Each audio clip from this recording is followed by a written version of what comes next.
احمدی حضرات کے بارے میں آپ کی کیا رائے ہے؟ کیا وہ مسلمان ہیں؟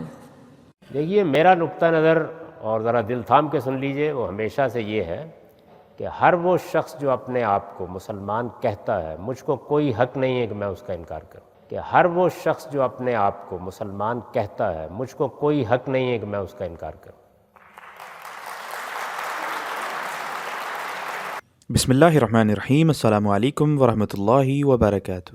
آپ نے جاوید احمد غامدی صاحب کا یہ کلپ سنا اور آپ کے ذہن میں سوال پیدا ہوا ہوگا۔ اس سے پہلے جاوید احمد غامدی صاحب کا ہی یہ دوسرا کلپ ضرور سنیں۔ جی، میں یہی عرض کر رہا ہوں کہ احمدیہ مسلم جماعت اور آپ ہم بہت نزدیک ہیں۔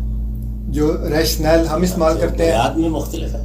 جی، آپ پیدائشی احمدی میں پیدائشی مسلمان، جی، آپ پیدائشی احمدی میں پیدائشی مسلمان، جی، آپ پیدائشی احمدی میں پیدائشی مسلمان، نہیں میں پیدائشی نہیں ہوں۔ میں تو آپ کو بتایا نا کہ میں تو 35 سال پہلے بیٹھ ہوں۔ کہ اب آپ پیدائشی، جی جی تو ہم تو تینوں پیدائشی مسلمان۔ It's good for you. اس میں تو زمین آسمان کا فرق واقع ہو جاتا میں ہے۔ یہ عرض کر رہا ہوں کہ ہمارے بہت سے جو انٹرپریٹیشنز ہیں وہ ماشاءاللہ بہت سملیرٹی ہے۔ ان دونوں کلپس کو سامنے رکھنے کے بعد ہم جاوید احمد غامدی صاحب کی خدمت میں یہ سوال رکھنا چاہتے ہیں، جو کہ یہاں پہ سوال پیدا ہوتا ہے کہ کیا جاوید احمد غامدی مرزا غلام احمد قادیانی کو بھی مسلمان سمجھتے ہیں؟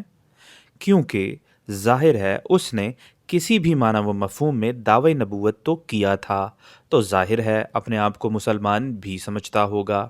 تو کیا جاوید احمد غامدی صاحب اپنے اصولوں پر قائم رہتے ہوئے مرزا غلام احمد قادیانی کو بھی مسلمان سمجھتے ہیں؟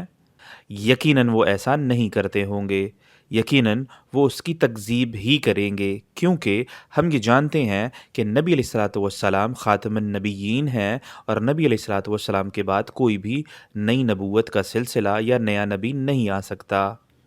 تو اس لیے مرزا غلام احمد قادیانی کی تکذیب ہی بنتی ہے۔ اس طریقے سے جو لوگ بھی علی رضی اللہ تعالی عنہ کو اللہ کہتے ہیں، معاذ اللہ ثم معاذ اللہ، یا پھر کسی نئے نبی کی پیروی کرتے ہیں، یا کوئی شخص دعوی نبوت کرتا ہے اور لوگ اس کے پیروکار بنتے ہیں، تو ان کی تکفیر ضروری ہے۔